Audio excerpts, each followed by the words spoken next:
Hi everyone, welcome to my first video blog post on Blogathon. I've never really done this before. I like to write, not talk to a camera, mostly because that means I can edit.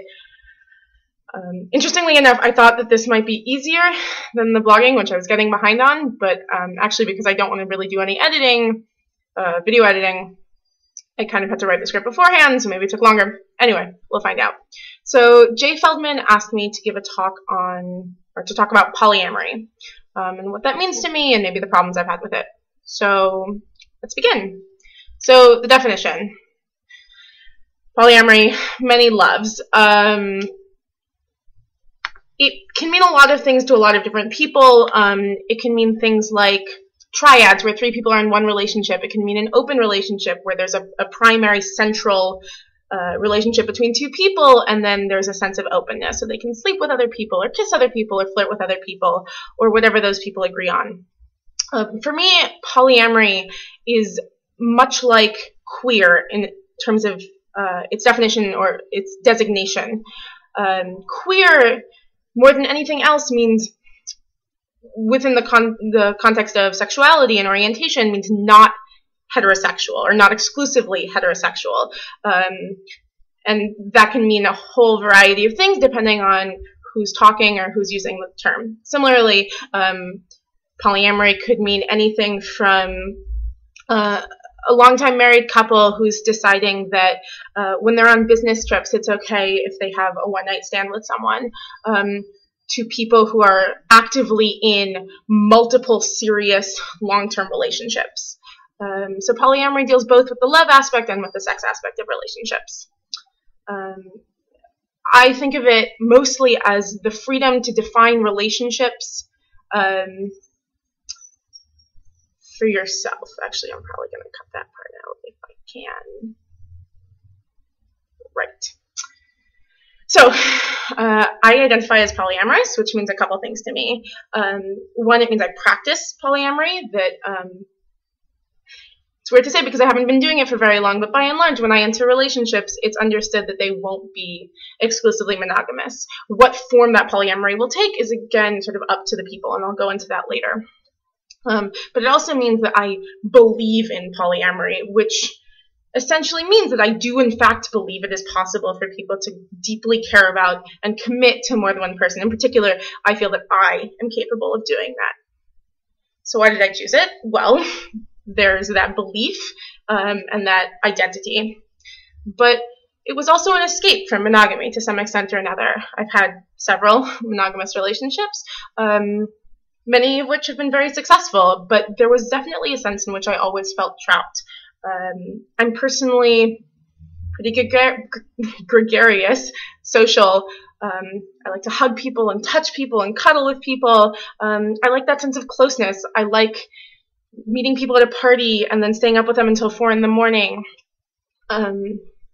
Making this connection that sustains over time, that even if I never see that person again, I'll remember that incredible connection that we shared that one evening, whether that's physical or intellectual or something else. And it always seemed to me that if I was in a monogamous relationship with a boy, since I identify as primarily heterosexual, that wasn't really allowed if it was another boy I was doing that with. That hanging out on someone else's bed in a dorm room wasn't really allowed. And certainly I probably should have talked to those boyfriends more about what was and wasn't okay, but I still didn't like the sense that I was always having to second guess myself in terms of my behavior around male friends, of which I have many. And that was really always frustrating for me. It also seemed like if I wasn't allowed to get certain kinds of affection then from my guy friends, that I was needing to get that solely from my boyfriend, and if that boyfriend wasn't necessarily giving me that which I wanted, I was left feeling pretty deprived. So that was a problem. I'm really into the theoretical underpinnings of non-monogamy, in the sense that it is simply a fact that your partner will not only be attracted to you for the duration of his or her life.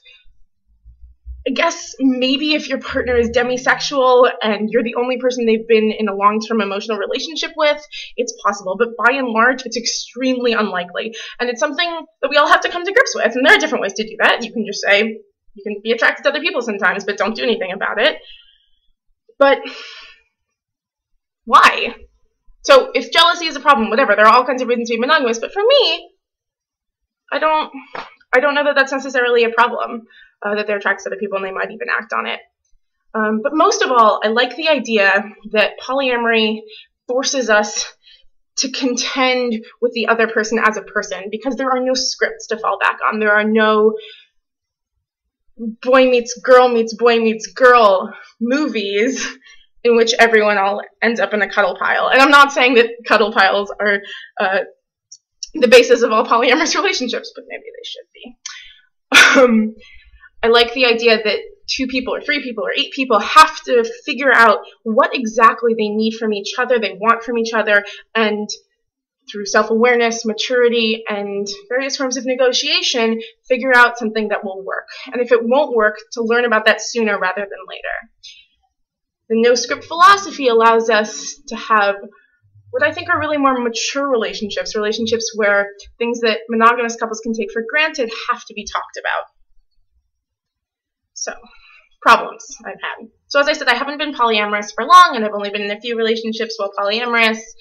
The most polyamorous I've been, it's a strange thing to say, but I gave a platonic-ish Valentine's Day kiss to somebody when I was dating fairly seriously 2 other people, which I guess is pretty polyamorous, but that's really only been once. I would say for me, mostly it's a time thing. I'm a full-time college student, I blog, I do a lot of other things, and having 2 boyfriends is a bit of a time suck. To be totally honest, it wasn't such a problem for me when I was doing it, which is really strange. It really should have been. I probably let my schoolwork suffer or something else. But it's really important to give sufficient time to all your relationships so that none of them feel neglected. Jealousy is the one that everyone always brings up, and I have no doubt that in the future, in my life, in my polyamorous life, it will come up. But it wasn't so much of an issue in the ones I've had.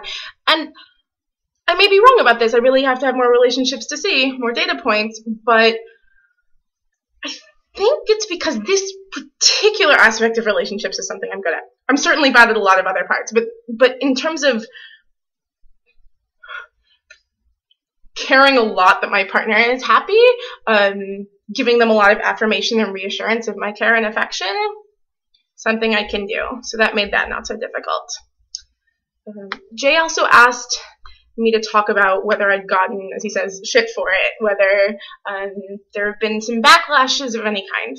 The answer really is no. I go to the University of Chicago. It's a pretty liberal environment. By and large, people were just, they didn't care. They thought whatever. The best reaction I received was in GALS, Gender Activism, Leadership, and Service, which is a sort of feminist organization, RSO on campus. That stands for Registered Student Organization, for those who don't go to Chicago.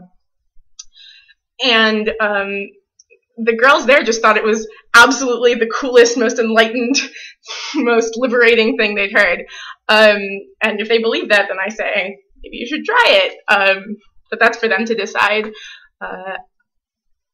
I don't know that I'm necessarily more enlightened than they are, but I think at least considering it as a possibility instead of thinking that the monogamous script that we've all been given is the only way to do things is more mature, is more enlightened, rethinking the way we do relationships to make sure that they're working for us. The worst reaction I received is from a close male friend who's somewhat religious, who told me that it was fine what I was doing, but they weren't really relationships. His explanation, I believe, was that a relationship is defined as the person you would save from a burning building, and if I had to make a choice, then, well, there's a problem because I would want to save 2 people or however many people from a burning building. I think that's completely ridiculous for a number of reasons. Obviously, that's a pretty narrow definition of what a relationship ought to be. And frankly, one of the problems I had with monogamy is that there is this sense that the person you're with is everything to you, or at least the most important person in your life. And certainly, that's just not always true. I mean, especially at the beginning of a relationship, that person is great, I'm sure.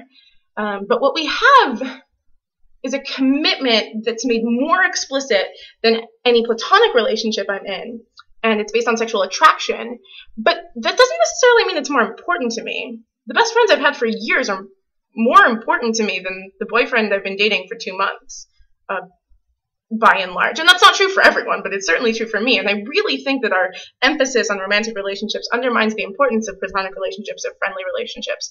One of the reasons I've actually been really fascinated and interested in the asexual community, both at UChicago and more broadly, and I'll put links in the description, is that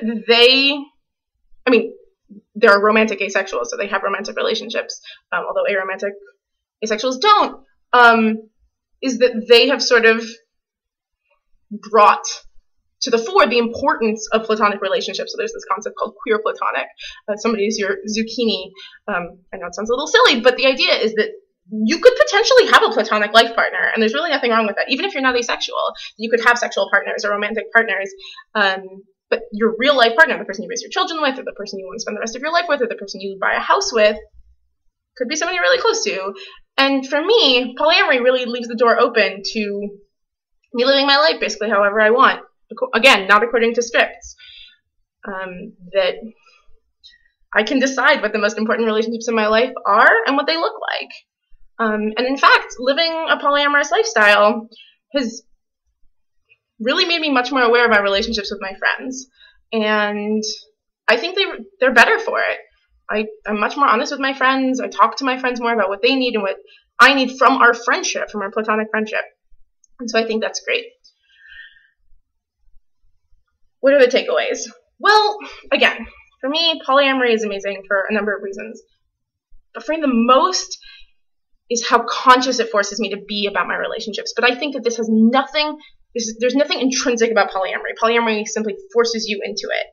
I think monogamous people in monogamous relationships, or people who identify as monogamous, could easily, or not so easily, but certainly follow these ideas. But the ideas are well, there are a few of them. One, self-awareness.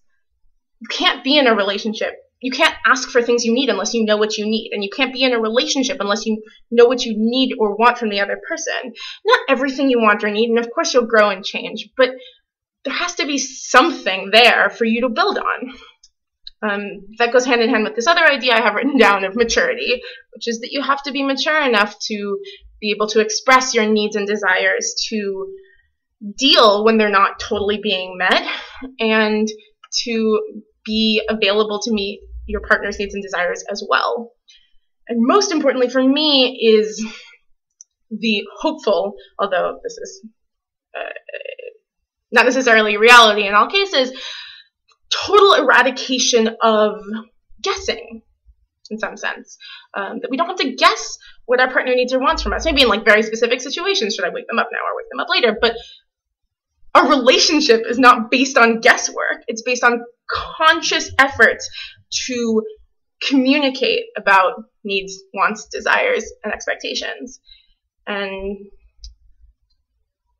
I think that should be the basis of any, that will be the basis of any, be the basis of any successful relationship. That will be the basis of any successful relationship. A relationship simply can't survive without that kind of communication, maturity, and respect. So that's my take on polyamory. Bye.